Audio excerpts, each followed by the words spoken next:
Hello दोस्तों, जैसा कि कल की क्लास में हमने आपको बताया था कि कल जो प्रस्तावना में जो शब्द हैं जैसे कि संपूर्ण, प्रभुत्व संपन्न, समाजवादी, पंथ निरपेक्ष, लोकतंत्रात्मक, यानी कि लोकतंत्र क्या है, उसके बाद गणराज्य, इन शब्दों का मतलब बताना था। तो आज हम लोग इस शब्द का मतलब समझने का प्रयास करते हैं। जैसा कि यहाँ पे लिखा है कि संपूर्ण प्रभुत्व संपन्न। तो संपूर्ण प्रभुत्व संपन्न का मतलब क्या होता है कि या जो होता है कि देश अपने आंतरिक और बाह्य निर्णय जो होता है, आंतरिक निर्णय और बाह्य निर्णय लेने के लिए स्वतंत्र हो। तो आंतरिक मामला क्या होता है इसमें? आंतरिक मामला, आंतरिक मामला होता है दोस्तों इसमें कि जो राजनीतिक निर्णय है, राजनीतिक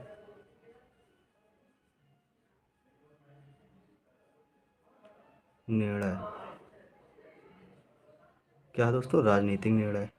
उसके बाद हो गया आर्थिक निर्णय,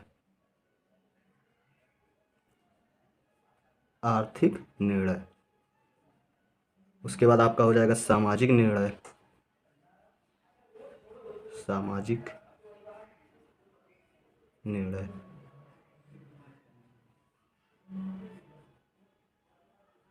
उसके बाद विदेशी मामला, विदेशी मामला, यानी कि यहाँ पे आपका हो जाएगा विदेश नीति।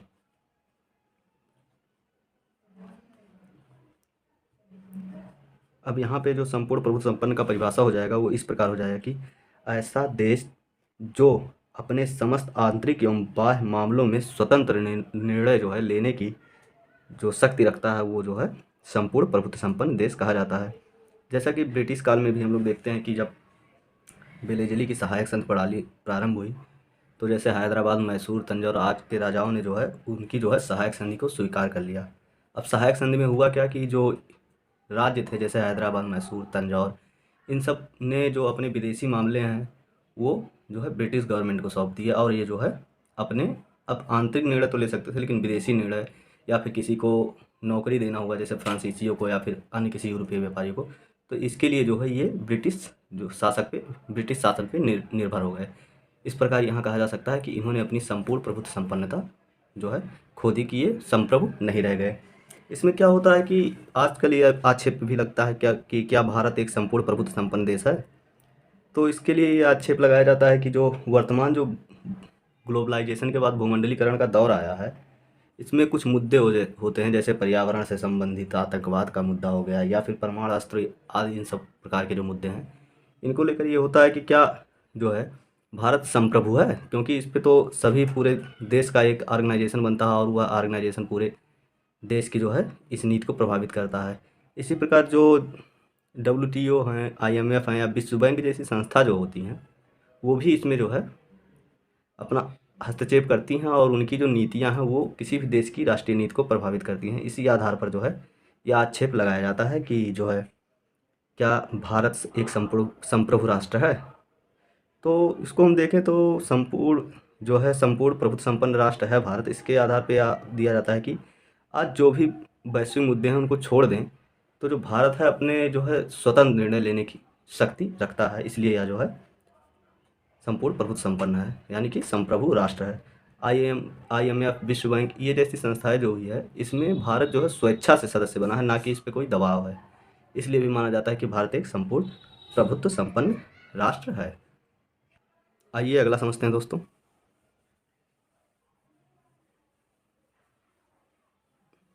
समाजवादी, समाजवादी, ये समाजवादी जो शब्द है इसका मतलब क्या हुआ? इसके दोस्तों कुछ तत्व होते हैं, इसको समझने का प्रयास करते हैं। जैसे समाजवाद का मतलब हो गया कि जो है संपत्ति का समाजीकरण कर दिया जाए, संपत्ति का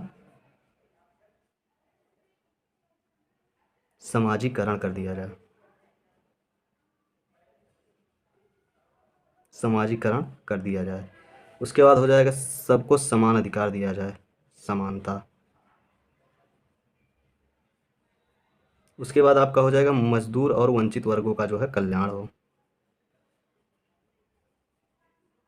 मजदूर व वंचितों का कल्याण, मजदूर या वंचितों का कल्याण हो। उसके बाद शोषण की समाप्ति हो,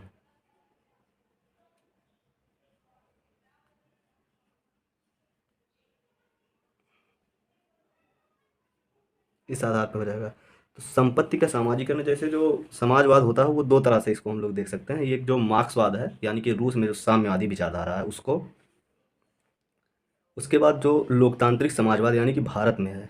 तो हम लोग देखते हैं कि साम्यवाद है और उसके बाद समाजवाद जो है लोकतांत्रिक समाजवाद, इसमें अंतर क्या होता है तो देखते हैं अभी। इसमें हो जाएगा जो साम्यवाद है, ये वर्ग संघर्ष को बताता है। साम्यवाद जो कि रूस में इसको माना जाता है, या मार्क्सवाद भी इसी को कहते हैं। तो ये क्या कहता है, वर्ग संघर्ष को बताता है। वर्ग संघर्ष, वर्ग संघर्ष होगा, फिर क्रांति होगी और हिंसा होगी। क्रांति के बाद हिंसा, उसके बाद साम्यवाद स्थापित होगा।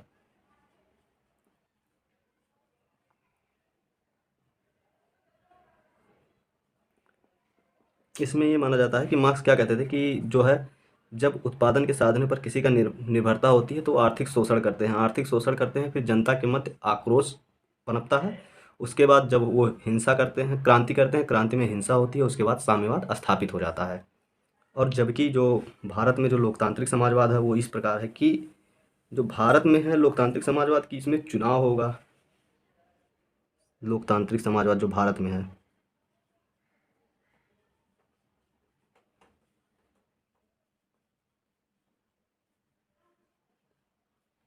ये भारत में है। इसमें क्या होता है कि इसमें चुनाव होगा, चुनाव होगा आपका, उसके बाद संसद कानून बनाएगी,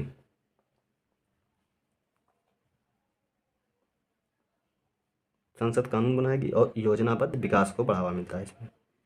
और जो विकास हो वो योजनाबद्ध तरीके से होगा।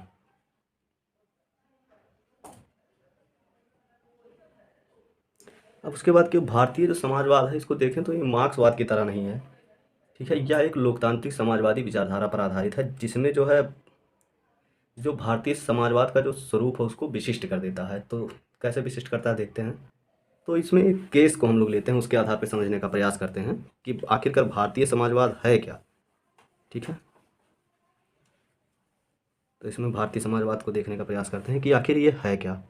तो इसमें एक डी.एस. नकारा केस है, डी.एस. नकारा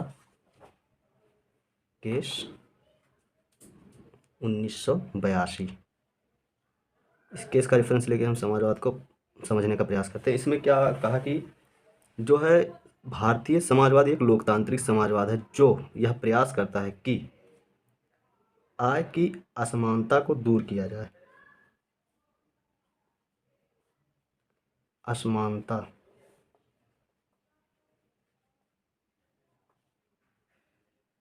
को कम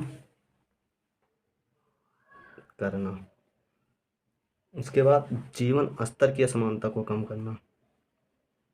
जीवन स्तर में जो समाज के जीवन स्तर में जो असमानता है उसको कम करना।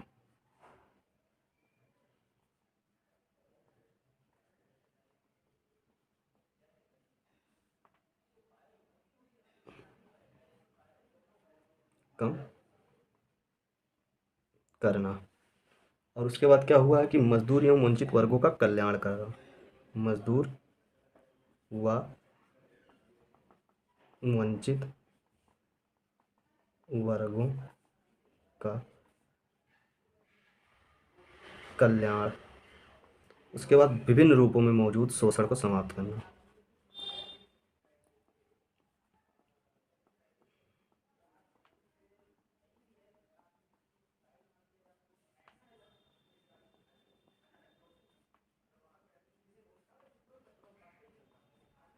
ठीक है, ये हो गया। अब उसके बाद अब इसी केस में को आधार बनाए तो यह कहा जा सकता है कि जो भारतीय समाजवाद है उसका अर्थ है कि नागरिक को जन्म से लेकर मृत्यु तक सुरक्षा प्रदान करना। क्या है, जन्म से लेकर मृत्यु तक सुरक्षा प्रदान करना। इसमें क्या हो गया कि भारतीय समाजवाद का मतलब मुख्य संबंध क्या है, सरकार जो है कि वो समानतावादी नीति बनाए। इसका आशय क्या हुआ भारतीय समाजवाद का, लोकतांत्रिक समाजवाद का, कि सरकार जो भी नीतियाँ बनाए वो समानता आधारित हों। संपत्ति का निजीकरण या समाजीकरण पे जो है भारतीय समाजवाद बल नहीं देता है, बल्कि यह संपत्ति के जो पूंजीवाद और समाजवाद इन दोनों में द्वंद्व भी उत्पन्न नहीं करता है, बल्कि यह इन दोनों के सह अस्तित्व की बात करता है। यानी कि सार्वजनिक संपत्ति और निजी संपत्ति की जो है सह अस्तित्व की बात करता है भारतीय समाजवाद। भारतीय समाजवाद का अगर व्यवहारिक नीति है जिसे जो है सरकार समानतावादी कार्यक्रमों और योजना के माध्यम से जो है आय की असमानता को कम करे। यानी कि भारतीय जो लोकतांत्रिक समाजवाद है उसका आशय क्या है कि भारत सरकार जो है समानतावादी नीति बनाए और उसके अंतर्गत जो कार्यक्रम या योजनाएं बनाए उससे जो है कि लोगों में आय की असमानता कम हो, जीवन स्तर की असमानता कम हो, मजदूर व वंचित वर्गों का कल्याण हो सके और विभिन्न रूपों में जो शोषण मौजूद है उसकी समाप्ति हो सके। तो जैसा आप लोगों को समझ में आया होगा कि भारतीय समाजवाद जो है एक लोकतांत्रिक समाजवाद है, जबकि जो मार्क्सवादी साम्यवाद या समाजवाद है वो संघर्ष को दिखाता है कि संघर्ष होगा, उसके बाद वर्ग संघर्ष होगा और संघर्ष के बाद क्रांति, क्रांति के बाद हिंसा, उसके बाद संपूर्ण संपत्ति का समाजीकरण होगा और साम्यवाद स्थापित होगा। उसके विपरीत जो है भारतीय समाजवाद क्या बताता है कि जो भारतीय समाज और लोकतांत्रिक समाजवाद होता है और जिसके अंदर क्या होता है कि सरकार ऐसी नीति या योजनाएं बनाए जिससे जो भारतीय समाज में असमानता विद्यमान है उसको समाप्त हो सके, शोषण की समाप्ति हो सके। अगला समझते हैं हम लोग पंथ निरपेक्ष। अब इसमें पंथ निरपेक्ष में क्या है कि इसका आशय हम लोग लगाएं कि पंथ निरपेक्ष में आखिर होता क्या है। तो इसमें क्या है, राज्य का कोई धर्म ना हो,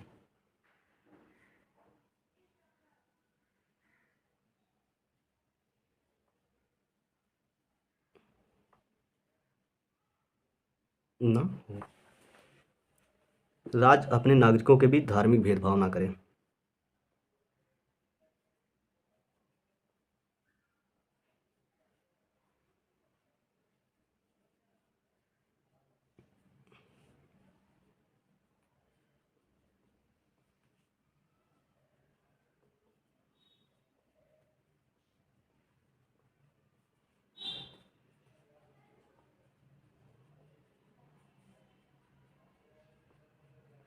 ये एक पॉइंट हो गया, ये दूसरा पॉइंट हो गया। और तीसरा क्या है कि सभी नागरिकों को, चाहे वो किसी भी धर्म के हों या किसी भी धर्म को मानते हैं, धार्मिक स्वतंत्रता का अधिकार दे।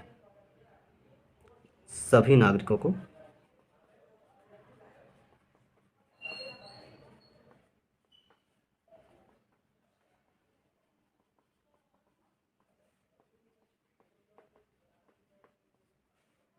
का अधिकार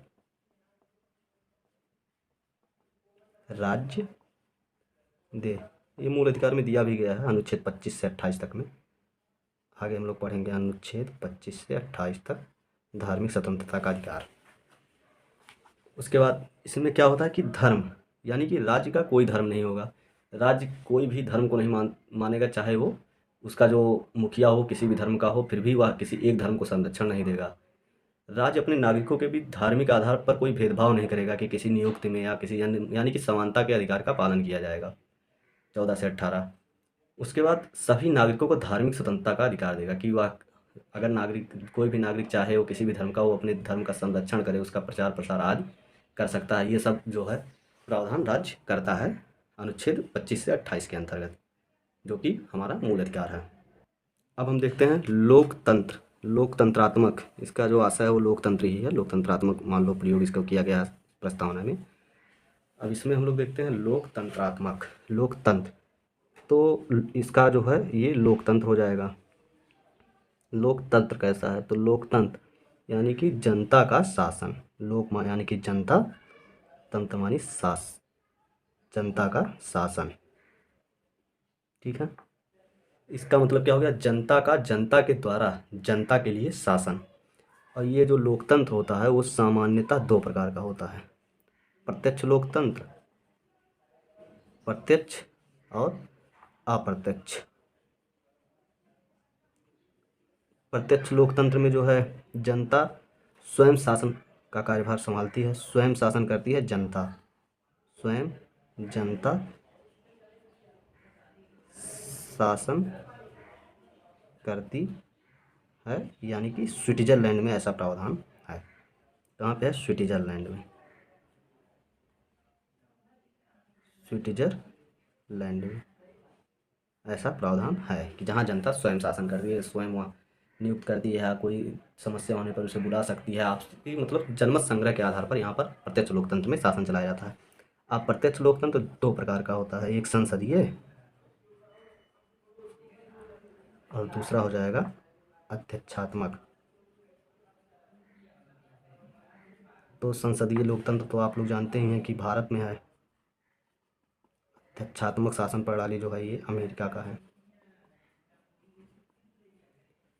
इसमें अप्रत्यक्ष लोकतंत्र में क्या होता है कि जनता अपने प्रतिनिधि के माध्यम से शासन करती है।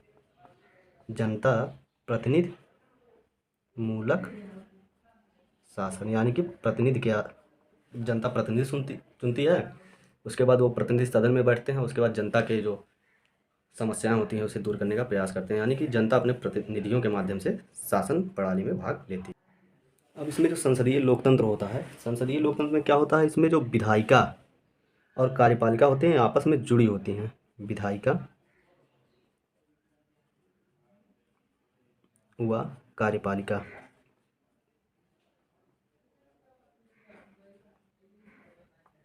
आपस में मतलब जुड़ी होती हैं।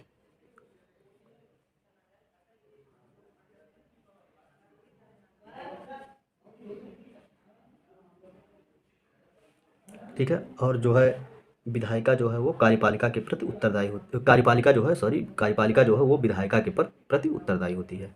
यानी कि जो विधायिका है ये कानून बनाती है और ये जो है इन कानून को लागू करने का काम करती है। क्या हो गया कि विधायक कार्यपालिका जो है वो विधायिका के प्रति उत्तरदायी होती है संसदीय लोकतंत्र में। ठीक है, उसके बाद जो है वास्तविक, इसमें जो है वास्तविक जो कार्यपालिका और जो वास्तविक कार्यपालिका और उसके बाद नाम मात्र की कार्यपालिका में अंतर होता है। नाम मात्र व वास्तविक कार्यपालिका में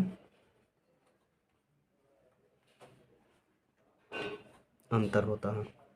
ठीक है, और यही अध्यक्षात्मक लोकतंत्र में क्या होता है कि इसमें भी विधायिका और जो आपस में संबंधित होती हैं, और उसके बाद इसमें नाम मात्र और वास्तविक कार्यपालिका दोनों एक होते हैं, यानी कि वास्तविक और नाम मात्र की कार्यपालिका में अंतर नहीं होता है। किसमें? अध्यक्षात्मक शासन प्रणाली में। उसके बाद देखते हैं तो जो हमारा एक शब्द बचता है गणतंत्र। क्या बचता है दोस्तों? गणतंत्र। गणतंत्र यानी कि जो शासन का मुखिया होगा, जो सरकार का मुखिया होगा,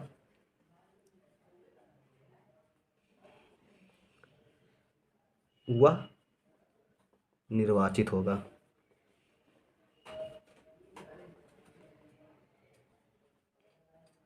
गणतंत्र में क्या होता है कि शासन का मुखिया जो है वो निर्वाचित होता है, जबकि अभी भी देखते हैं तो जो शासन का मुखिया है वो भारत में निर्वाचित होता है, इसलिए इसको जो है भारतीय गणतंत्र है, भारत एक गणतंत्र है माना जाता है। जबकि राजतंत्र में जो है शासन का जो मुखिया होता है वो जानते ही हैं आपकी, वो निश्चित होता है किसी राजा, अगर जो वंश चल रहा है उसी का जो ज्येष्ठ होता है या फिर कोई उसी में से, उसी राजवंश में से राज्य का प्रमुख होता है। अब इसी के साथ हमारी आज की जो क्लास है वो ख़त्म होती है। अगले वीडियो में हम लोग बात करते हैं कि जो प्रस्तावना है इससे संबंधित मुद्दे, और इसके आगे हम लोग चलेंगे। कल डिसाइड किया जाएगा इसमें क्या क्या कल देखना है। तो इसी के साथ आज की एक अच्छा समाप्त होती है। आपको वीडियो अगर अच्छा लगा हो तो लाइक करें, सब्सक्राइब करें और शेयर करें। धन्यवाद।